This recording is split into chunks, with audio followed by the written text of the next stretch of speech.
Mysuru DC ಕಚೇರಿ ಎದುರು high drama. Bakrid ಹಿನ್ನೆಲೆ ಹೈ ಅಲರ್ಟ್. ಗೋ ಹತ್ಯೆ ನಿಷೇಧ ಕಾಯ್ದೆ ಕಟ್ಟುನಿಟ್ಟು ಜಾರಿಗೆ ಆಗ್ರಹಿಸಿ ಹಿಂದೂ ಪರ ಹೋರಾಟಗಾರರು ಡಿಸಿ ಕಚೇರಿ ಎದುರು ಪ್ರತಿಭಟನೆ ನಡೆಸಿದ್ದಾರೆ. ಈ ವೇಳೆ ಹಲವರನ್ನು ಪೊಲೀಸರು ವಶಕ್ಕೆ ಪಡೆದಿದ್ದಾರೆ. ಸವಾಲಿನ ಕರೆಗೆ ಪುನೀತ್ ಕೆರೆಹಳ್ಳಿ ಮೈಸೂರಿಗೆ ಎಂಟ್ರಿ ಕೊಟ್ಟಿದ್ದಾರೆ. ನಾಳೆ ಬಕ್ರೀದ್ ಹಬ್ಬದ ಹಿನ್ನೆಲೆಯಲ್ಲಿ ಅಕ್ರಮ ಗೋ ಸಾಗಾಟ, ಗೋ ಹತ್ಯೆ ತಡೆಯಲು ಕಟ್ಟುನಿಟ್ಟಿನ ಕ್ರಮಕ್ಕೆ ಆಗ್ರಹಿಸಿ ಮೈಸೂರಿನಲ್ಲಿ ಹಿಂದೂ ಪರ ಸಂಘಟನೆಗಳು ಹೋರಾಟ ನಡೆಸಿದವು. ಜಿಲ್ಲೆಯಲ್ಲಿ ಗೋ ಹತ್ಯೆ ನಿಷೇಧ ಕಾಯ್ದೆ ಜಾರಿಯಲ್ಲಿದೆ. ಸಾರ್ವಜನಿಕ ಭದ್ರತೆ ಹಾಗೂ ಕಾನೂನು ಸುವ್ಯವಸ್ಥೆ ಹಿತದೃಷ್ಟಿಯಿಂದ ಪೊಲೀಸರು ಮುನ್ನೆಚ್ಚರಿಕೆ ಕ್ರಮಗೊಂಡು ಹೋರಾಟಗಾರರನ್ನು ಇಲಾಖಾ ವಾಹನದಲ್ಲಿ ವಶ ಪಡೆದರು.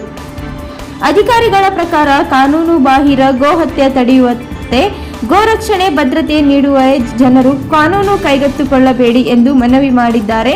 ಬಕ್ರೀದ್ ಹಿನ್ನೆಲೆ ನಗರ ಜಿಲ್ಲೆಯಲ್ಲಿ ಬಿಗಿ ಭದ್ರತೆ. ವರದಿ ಕಾಂತರಾಜು, ಕೆ ಪ್ರಜಾಪವರ್, ಟಿವಿ ಮೈಸೂರು. ನಾನು ಹೋಗಿ ಅದನ್ನ ಬಂದ್ ಮಾಡ್ತೀನಿ, ಬಂದ್ ಮಾಡಿದ್ವಿ, ನಿನ್ ಕೊಟ್ಟು ಮಾಹಿತಿ ನೋಡು ಕ್ಲೋಸ್ ಮಾಡಿಸಿದೀವಿ ಅಂತ ಹೇಳ್ಬೇಕಾದ ಪೊಲೀಸ್ನವರು ಅವ್ರ ಅಪ್ಪ ಅಮ್ಮನ್ ಕರ್ಸಿ ನಿನ್ ಮಗಂಗಿದೆಲ್ಲ ಯಾಕೆ ಬೇಕು ಹೊಡೆದಾಕ್ ಬಿಡ್ತಾರೆ. ಅವ್ರು ಉಳಿಯಕ್ ಬಿಡಲ್ಲ ನಿಮ್ಮನ್ನ.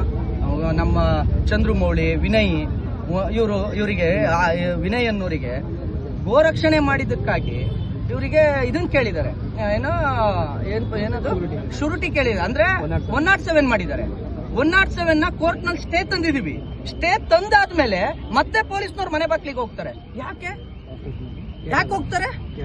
KR ನಗರ ಸ್ಟೇಷನ್ ಅಲ್ಲಿ ಯಾಕೆ ಹೋಗ್ತಾರೆ? ಏನ್